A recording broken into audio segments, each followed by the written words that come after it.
everybody, I am Tiffany, and today I am doing another book review. I'm a little sleep deprived right now, so we're gonna see how this goes. This could be very interesting, I don't know. Now, the book I am reviewing today was actually recommended to me by one of my good friends in Florida, Elisa Hanley. Hi, Elisa! And she actually suggested this way when I first started these videos. She was like, you need to read Mara Dyer. And I immediately got the book, and it's been on my shelf, and because of my routine, it took me forever to get to it. I finally got to it, and I'm so happy. I've been so excited to read this book, and it is part of a series. I'm definitely going to be continuing the series. It might be a while before I actually get to them, but I'm so reading the rest of the series because it's so good, and I need to find out what happens like pronto. And the book that I am reviewing today is The Unbecoming of Mara Dyer. That came out in 2011. I'm way too late to this bandwagon, but I don't care. And before you ask, this hoodie has no significance whatsoever to the book, but this is the mood of the book. I'm representing the mood. It's very dark, and this hoodie is dark. If you've read this book, I think you'll agree this fits for it. This was such a good book. I love like those type of really mysterious books that you're not exactly sure what's going on in, but it's on purpose. Because you know there are those books that make absolutely no sense, but that wasn't their intent, and then you hate that book. This isn't one of those books. Watch my videos, figure out which ones I might be talking about. But this book, it is confusing and sometimes doesn't make sense, but that's the whole point of it a little bit, so I was totally okay with that, because you can totally see that's the whole purpose. It was so good and mysterious and awesome, and I loved it. I loved this book. And the fact that there's a second and third book, and there's another book coming out, apparently. What I saw on Goodreads, unless Goodreads is lying to me, there's another one coming out. I think it's like Companion or something. But I don't know, there's another one that's kind of part of this series, and I'm really, really excited. It got a 4.09 out of 5 stars on Goodreads. I gave it 5 stars because I thought it was incredible, but 4.09 is still pretty good. So what the story is about is it follows a girl named Mara Dyer who was in an accident way back when with her friends and her boyfriend. They ended up going into this old building, and the building collapsed, and she wakes up in the hospital and has no idea exactly what happened except that the building collapsed and that she survived when nobody else did. And so she ends up moving to Florida to get away from all of that, but because of this accident she's been having nightmares and hallucinations. So it really plays with the idea of reality versus dream world, and it can be really creepy, but it's so amazing, and it can confuse the heck out of you, but it's still so amazing. Just to let you know, it is darker, it's not super happy-go-lucky, it's not at all. So if you're looking for that type of book, please don't read this, because this isn't going to make you happy. You just might get a little creeped out at some parts, because it is freaky a little bit here and there. I'm not saying that it doesn't have its really nice, sweet moments. It does. Just be prepared that it's not a super happy book throughout the whole entire thing. And just be prepared going into it that you are probably going to get confused, but that's part of it. I don't know about the rest of you guys who have read this, but for me, I just had like this underlying feeling of anxiety throughout the whole entire thing. It's a book that will definitely keep you on edge. All the characters are really strong, and it can be confusing, but it's still a really strong story, and the fact that you're figuring it out as she does is really intriguing, and that's what keeps you going through it, I feel like. I would definitely say give this book a shot. It's totally worth it. That's really all I can tell you without spoiling you completely. It's a really, really good book. Go check it out for yourself. And then come back and leave comments and let me know what you thought, if you loved it or if you hated it. Whatever, I just want to know your opinions, because your opinions are awesome. Thank you so much for watching Non-Spoiler, people. Go away now. Go away. Go away. So I don't know about you guys, but I just had this underlying feeling of anxiety throughout this whole entire thing. Because I was like, is this real? Is this not real? I don't know. Is this whole thing like Inception or The Matrix, and you're gonna find out at the end that she's still in the hospital? Even when she was on like her date with Noah, I was like, this is fake. This is fake. I better not be fake. It's too cute. One thing I will highly, highly praise is just the very, very, very opening of this book. It immediately captured my attention, and I haven't had a book that's completely done that to me so quickly in a very long time. You read the note. You read the note, and it says that she murdered people. No one would know that somewhere out there is a B student with the body count, and it's important that you know, so you're not next. Rachel's birthday was the beginning. This is what I remember. Mara Dyer, quotation marks. So it sets up this whole premise that she apparently has killed people, so you know automatically that she has committed murder, but you're not really sure exactly how or why or what's going on. I find it really interesting that your main character is Mara Dyer, but she says, I'm using an alias in the very beginning note. So her real name isn't actually Mara Dyer, but that's how you know her as, is Mara Dyer.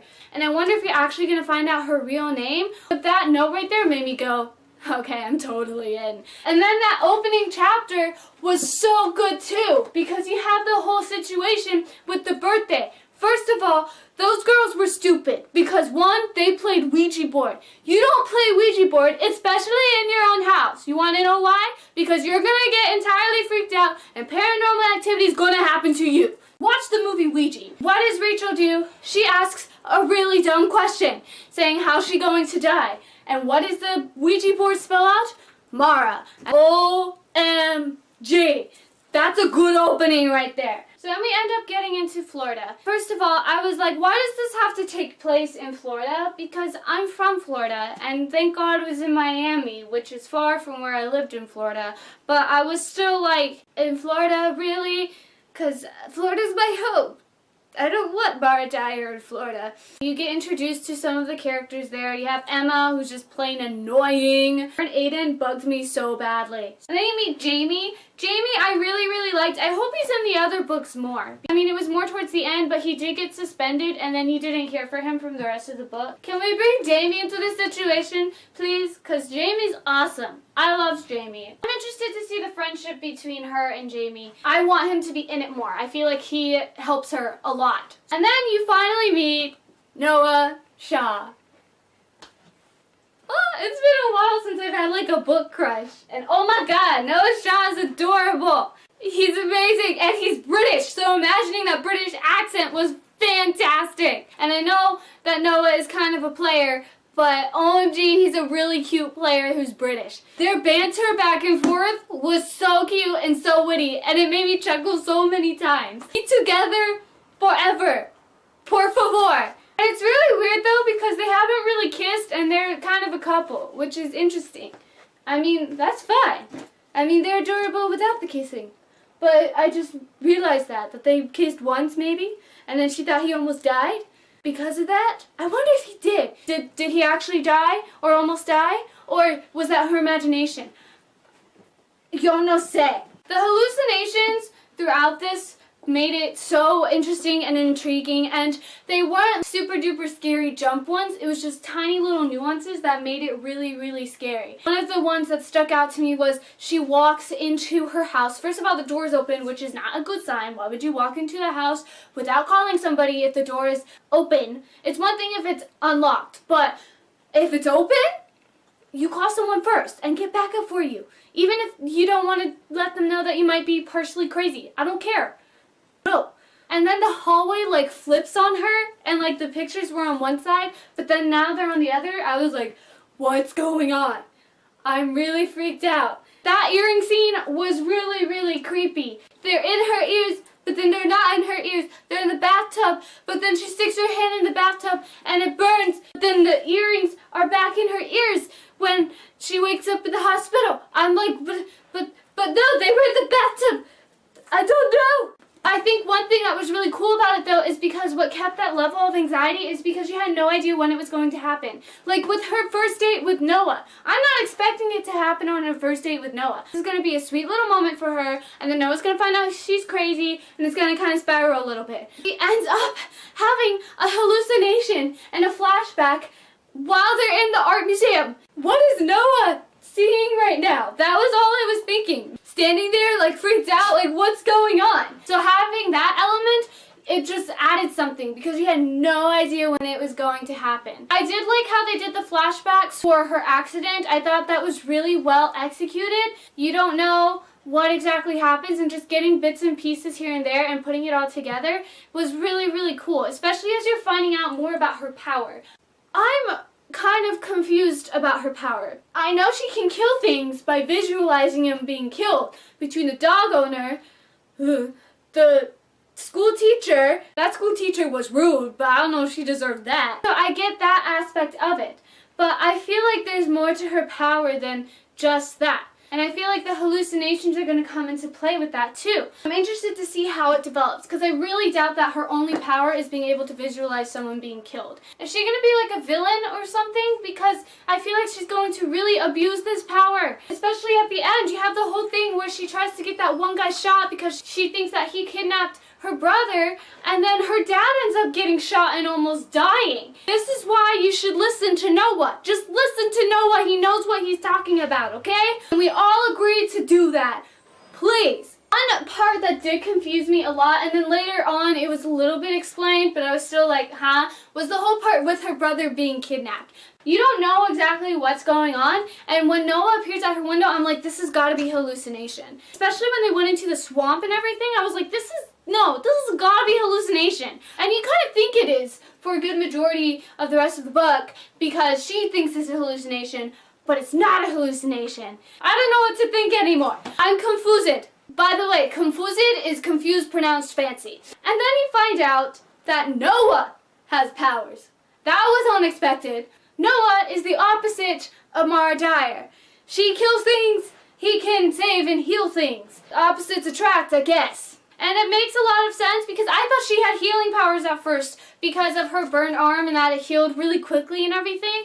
But no, Noah ended up healing it. I'm just interested to see how it plays out between the two. And I'm wondering, do other people have powers like this too? Usually when you have a book that has powers like this, you have a certain set of rules in a way that you kind of learn about at the beginning. But this one you don't. You're not really sure. It might be something with the supernatural, and they're both really confused about it, and nobody else knows, except for maybe the priest who mysteriously disappeared. That was weird, by the way. But other than that, nobody else knows, so you're just as confused as them of what exactly is happening to them. I feel like it's a bad thing for Mara. You know what vibe this gives me? It gives me the vibe of the young elites a little bit. Now, I don't know, because Mara might be a hero, and the character in Young Elites is a villain. You know that right off the bat, that's not a spoiler. Mara especially has that same type of vibe, where she can go very, very dark, but maybe Noah will save her from the darkness. Come on, Noah, you can do it! Let's talk about the ending. Because the ending made me question the whole rest of the book. And that is with Jude. I grew to hate Jude through those flashbacks because of what he tried to do to Mara, and I was like, you don't do that!